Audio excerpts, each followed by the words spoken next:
TV3 News. We are more than news. We also televise programs, events, and archives that are the lifeblood of our community. Today is Tuesday, March 27th. I'm Jim Lakey, your host, and these are the topics that will be on our show today. First of all, there's a robotics feature by Jeffrey Lyon, then the weather, the grocery store update, lunches, birthdays, PSAs, and lastly, a feature of Marlon Atkinson playing the typewriter with the high school band in our history here in St. John. We televise this program live at 11 o'clock Tuesday and Friday. Also, it's recorded and uploaded to YouTube right after the show. If you cannot watch us live, you can still watch the show at your convenience at sandylandcenter.org. If you have news, public service announcements, or programs that you would like covered, come by the studio at 110 East 3rd or send us an email to ssctv3@gmail.com. We can accommodate those wishing to appear live on the show. Those wishing to make pre-recorded studio videos, or those wishing to have video coverage on a location. At this time, we have a short video featuring some of the sponsors that make this program possible.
Up next is a feature about robots from an inside view. In addition to being a video journalist, our own Jeffrey Lyon is, for all practical purposes, a bot man. He does not fly around the world catching bad guys or flying drones around St. John. Rather, he's part of a high school class whose members design, build, and run robots. Danger, Will Robinson, danger.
Thank you for having us here. I'm Andrea Saylor-Seepkes, and I am high school math teacher, and I'm also lucky enough to teach high school robotics. This is the second year we've had robotics at USD 350, and we've definitely learned a lot in the past 2 years. I've got most of my class here tonight, and we're going to do a relatively short presentation because we're hoping that most of the time we have with you tonight can be question and answer, a little more informal. So I have Ethan Houston, Chase Mansell, Connor Hansen, Holt Ward, Jeff Lyon, and Liam Lannerman here. Kirkland Hudson and Connor Engel are also part of our class, and they were unable to be here this evening. So I'm going to turn it over to Ethan, and these guys talk a little bit. All right, first of all, thank you guys for coming tonight and allowing us to present to you. We're going to be covering 6 main topics tonight: engineering, coding, problem solving, competition, teamwork and social skills, as well as state and world qualifying opportunities. So with engineering, at the beginning of each year, Seepkes has us build a basic bot. So it is a claw bot for us to learn how to not only drive, but to code, as well as learn how to play the game. And after we've kind of learned what to do with the robot, then we move on. And we disassemble that robot and we build a bigger and stronger robot that can be used for competition, as seen by the one at the very end of the table. So, I'll pass it on to Jace. So, coding is arguably the most important part of Vex Robotics, because without code, your robot doesn't know what to do and it doesn't go anywhere, and that's not good. So one of the things that coding benefits is we can, if the right motor for some reason is better than the left motor, we can lower the power so that it drives straight and so that we can have a better chance of winning. And one of the biggest things that we do to improve our chances is encoders. And what those do is it basically allows the robot to stop when you need it to stop, go when you need it to go, and to stop from a certain distance of an object. During the course of the year, we have many problems when we build our robots, and we might spend 3 to 4 hours on this problem trying to improve it. And this will help us in the future because in our job we will have many obstacles and we'll have to overcome them. Competitions for Vex Robotics change every year. This is a photo of a competition last year, and you guys back there, I think you've got a big Q and one of the stars at your table. So those were some of the game elements that we had last year. And so the robots that the guys built last year were designed to work with those game elements.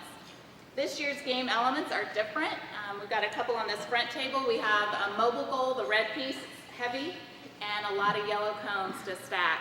So this is a great aspect of Vex Robotics because you can't just continue with the same robot year after year. You have to re-engineer, you have to recode, and you have to strategize for that new game. So it gives students who take robotics, more than 1 year, which is fantastic, a new challenge for the year. The downside to that is that you have to buy new game elements every year. Vex does not reuse the same elements, just in a different way. They have you start over each year with brand new stuff. So that gets a little bit pricey. It's about $400 to $500 just to buy your game elements every year. Okay, so you need teamwork and social skills because, for instance, during the competition, you'll be paired up with a random people, and you need to talk and figure out what the strengths and weaknesses of each of the robots are, so you can figure out the best chance you have to win. So qualifying for state and state matches, there are 3 ways to do this. One is by winning an excellence reward, which is for designing a good bot and having a good journal. There's another way, which is getting a good skill score. So at matches, they'll often run skill scores, and that's a minute of autonomous, I think, or a couple of seconds of autonomous and a couple of seconds of driver control to see just how good your bot is. And then finally, the last way to qualify for state is to win one of these matches. And so, notably, 96396D, our robot on the table that we took, it was the only one to qualify for state, and that was sheerly through the skill point. And so this is a video from one of the matchups. This one in the corner is the robot we have here at the table, 96396D. And so this is the autonomous, no wait, nope, sorry, this is not autonomous, this is driver control. Ethan Houston here was our driver. And so as you can see, he's trying to move those cones out of the way because what he's trying to do is get the mobile goal into the 10-point zone. There, in the corner, you see the blue pipes, there are 3 zones. There's a 5-point zone as marked by the tape, a 10-point zone between the smaller blue pipe and the thicker one, and then there is the 20-point zone, which is that small area there behind the big pipe. You get 2 points for stacking a cone onto any of the goals. There are 2 goal types, the mobile ones, like on the table, and then there are the stationary ones, which are the big tower ones. You get 2 points for parking, which means the different colored zones. There are 2 teams, the red team and the blue team, and for each color zone, you need to park there, and that gets you 2 points. So some of the points. You also get 5 points for tallest stack, which is why these bots, which were our opponents who beat us, are trying to stack as high as they can. That will get them 5 points for that stack right there. And yeah, of course, our partner is that little claw bot there. So it's kind of an easy way to tell why we lost.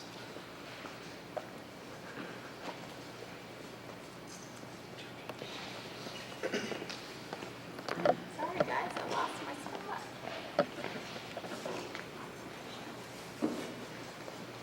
All right, now to put in perspective how costly a robotics program is, the starter kit for a robot costs $850, and that's just the starter kit. That will build you the simplest and easiest to code robot possible, and that alone costs $850 by itself. A full competition robot, like a fully built and like that one, for example, probably cost easily over $1,000 just for that robot. And right, so we mentioned the game elements earlier, and I guess the arena itself that we're playing in is also a part of the game elements, which we do not have all of them if you consider the wall. We need a wall because the wall is very important for like autonomous, because you need everything to be exactly where it was when you started. And yeah, that costs $800 by itself just for a metal and plexiglass wall around the arena. So that's our presentation. Thank you for coming out. Do you have any questions? Please ask them lots.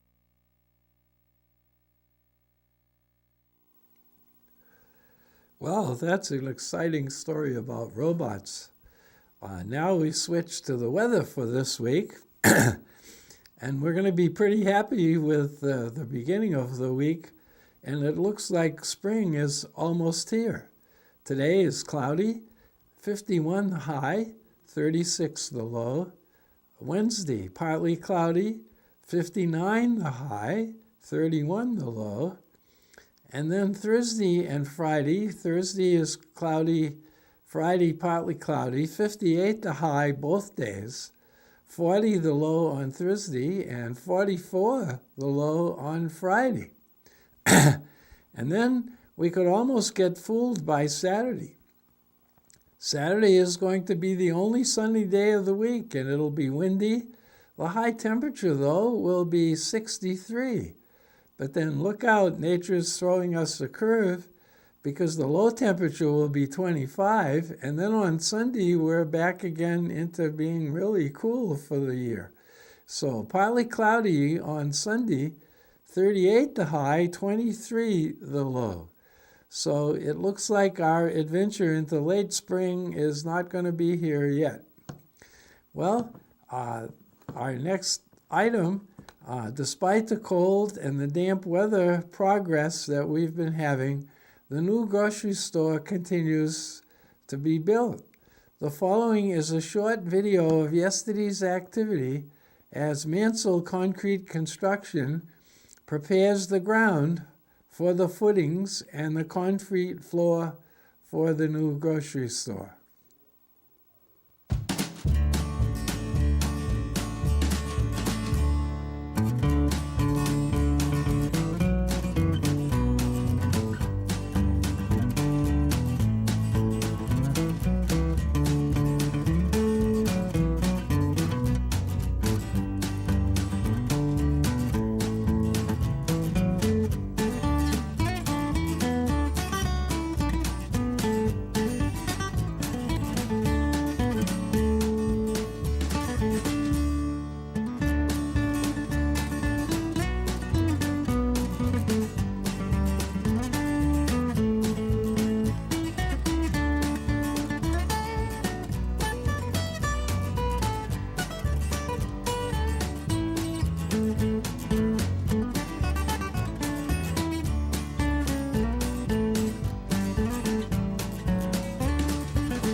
Well, there we've had the progress with the grocery store, which we can all hardly wait to have it be there.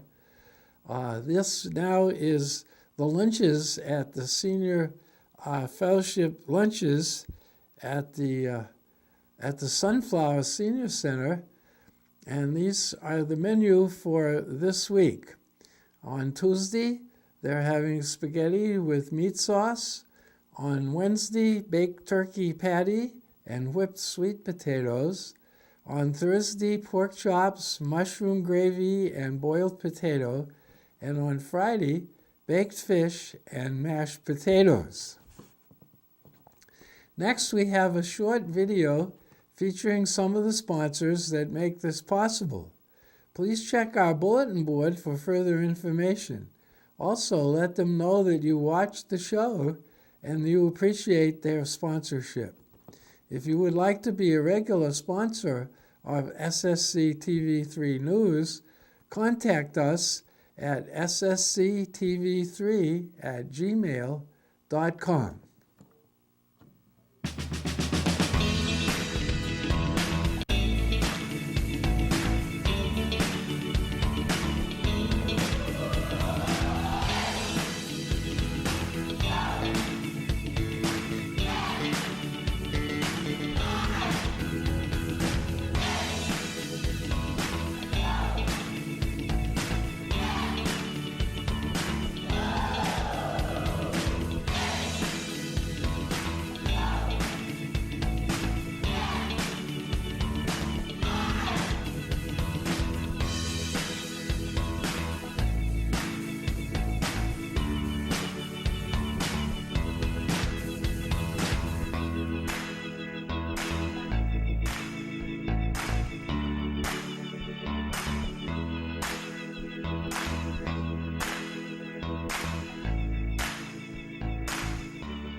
the birthdays that we have for the week of the 27th of March are just 2 different days. On Wednesday, happy birthday to Betty Pound and Krista Lakey. And on Friday, happy birthday to Tim Fisher. Now we have some public service announcements. On Saturday, March 31st, is the Easter egg hunt in the city square. The hunt will include ages 0 through 12. The lunch will be available for $5 a plate. Other events will be pictures with the Easter Bunny, the best bonnet, the bunny hop contest, and the Easter coloring pages. Then, citywide cleanup for the spring will happen on Monday, April 2nd through Friday, April 6th. And it's important to put everything out as early as possible because once they go by, they usually don't go back for the same thing. Then on Monday, April 2nd, there's the senior supper, and Dawn's cooking fried chicken. And bring a salad to share. And of course, that's at the senior center over there, the Sunflowers. Then trips by the Recreation Commission. Tuesday, April 10th, is the Commission's Learned Outing. Lunch at Sweets and Eats, and shopping at Hometown Wholesale and Shopco. Leaving at 10:30, and the fee is $5. Then on Thursday, April 19th, the Rec Commission Lunch Bunch will have coffee at the Dutch Kitchen first, and later lunch at Harvest Café German Buffet in Inman. And then USD 350 Community Service Day is another item, which is Wednesday, April 18th. Work requests are available at the City Office, Sandyland Shepherd Center, the Sunflower Senior Center, and USD 350 District Office, and the High School Office. This is Music in Our Schools Month, and as we continue to celebrate it, we have a short archive video of Marlon Atkinson playing a typewriter with the high school band. This was recorded by Channel 9 long before the invention of chip cameras. Unfortunately, the Newcon tube in camera 2 was aging out. Therefore, its colors aren't good. Fortunately, most of the performance was recorded by camera number 1. It will play a small insert in the native resolution.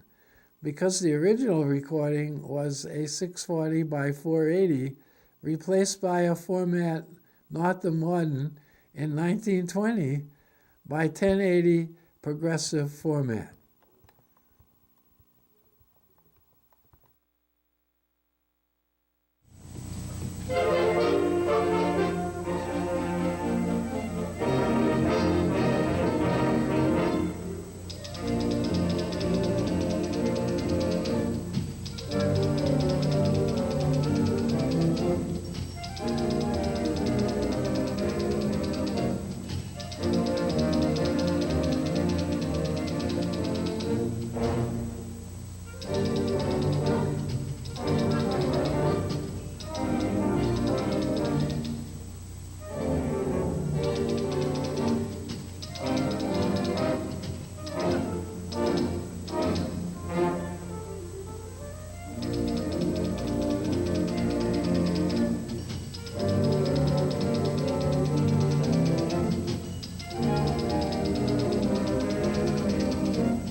If you have items that need to be announced on TV3 or placed on the computerized bulletin board, please send them to ssctv3 at gmail.com. Please join us again on Cable Channel 3 this Friday at 11 o'clock a.m. and on the internet for current videos anytime at all on sandylandcenter.org. To view more of the older videos, go directly to YouTube and search for Sandyland Shepherd Center. There you will find videos going back as far as 2007. As you keep us informed, we will keep you informed. And thanks for watching.